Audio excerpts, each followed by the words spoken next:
সামাজিক যোগাযোগ মাধ্যম বিশেষ করে ফেসবুকে ভুয়া পরিচয়ে অসংখ্য অ্যাকাউন্ট ও পেজ পরিচালিত হচ্ছে। সংগঠিত বট নেটওয়ার্কের মাধ্যমে কৃত্রিমভাবে জনমত প্রভাবিত করার চেষ্টা করা হচ্ছে। এইরকম একটা প্রশ্নের অপেক্ষায় আমরা ছিলাম। আমরা এর জাতীয় গুরুত্ব সবাই অনুধাবন করেছি, এই জন্য সবাইকে ধন্যবাদ।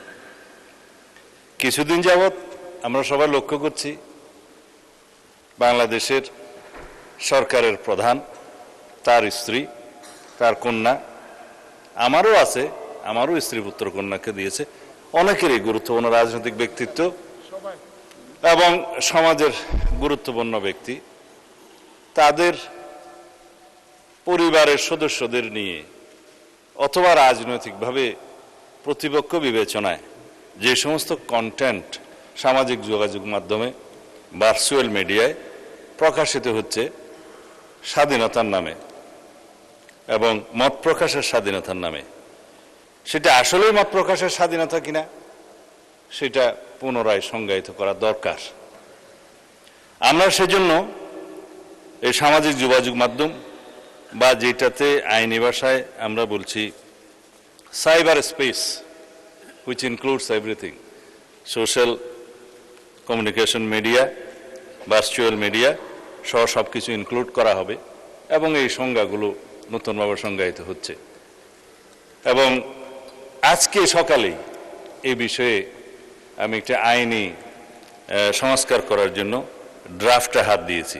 তা আমি জানতাম না আজকে এই কোয়েশ্চেনটা এখানে আসবে, এবং এটা মন্ত্রণালয় হিসেবে তথ্য মন্ত্রণালয়ের বিষয় যেহেতু কোরিলেটেড, আর এখানে সংসদের একটা বিধি মোতাবেক কেউ না থাকলে আমার জবাব দেওয়ার একটা বিধান আছে, সেই জন্য মাননীয় চিফ হুইপ একটা চিঠি আপনাদের দিয়ে রাখছে।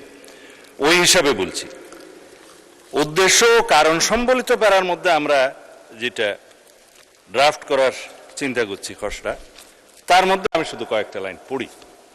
সাইবার স্পেসে গুজব, অপতথ্যের ক্রমবর্ধমান বিস্তার, কৃত্রিম বুদ্ধিমত্তা অর্থাৎ আর্টিফিশিয়াল ইন্টেলিজেন্স ব্যবহার করে বিভ্রান্তিকর, অপমানকর, বিরক্তিকর ও মানহানিকর কন্টেন্ট তৈরি এবং প্রচারের প্রবণতা, সামাজিক যোগাযোগ মাধ্যমে ক্ষতিকর কন্টেন্ট দ্রুত অপসারণের প্রয়োজনীয়তা এবং আন্তর্জাতিক প্রযুক্তি প্ল্যাটফর্মের ফর্মসমূহের সাথে অধিকতর কার্যকর সমন্বয়ের জন্য সাইবার সুরক্ষা আইনের একটা সংশোধনী আনতে হবে। সেটা সাইবার সুরক্ষা আইন 2026 নামে আমরা অবহিত করব।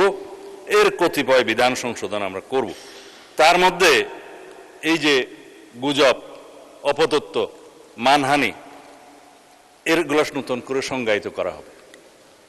এছাড়া সাইবার স্পেসে এর কন্টেন্টের প্রকাশ, প্রচার প্রতিরোধের জন্য একটা নতুন ধারার শাস্তির বিধান এখানে আনা হবে। আবার আন্তর্জাতিক প্ল্যাটফর্ম, প্রযুক্তি প্ল্যাটফর্ম সমূহের সাথে কার্যকর সমন্বয় এবং সময়সীমাভিত্তিক কন্টেন্ট অপসারণ ব্যবস্থা নিশ্চিত করার জন্য আর একটা নতুন বিধি সংযোজন করা হবে। কারণ এখন আমরা রিকোয়েস্ট করি, হয়তো 6 মাস পরে সেটা অপসারণ করে নাও করতে পারে, সেজন্য এটা আনা। আর এই যে রিপোর্টকৃত কন্টেন্টের অপসারণ প্রক্রিয়া অধিকতর কার্যকর এবং জবাবদিহিতামূলক করার জন্য সেখানে বিধান আনা হবে। এবং আইন শৃঙ্খলা রক্ষাকারী বাহিনীর পাশাপাশি সরকারের নিকট থেকে ক্ষমতাপ্রাপ্ত অন্যান্য সংস্থাকেও আমরা এবং বাহিনীকেও এই সমস্ত তথ্য উপাত্ত অপসারণ, ব্লক এবং স্থানান্তর করবার জন্য আমরা ব্যবস্থা রাখব। সেখানে আমরা অনেক অথরিটি আছে, জাতীয় সাইবার সুরক্ষা আইনের মহাপরিচালক আছে, প্রযোজ্য ক্ষেত্রে বিটিআরসি আছে, তাদেরকে আমরা এই ক্ষমতা দিতে পারি।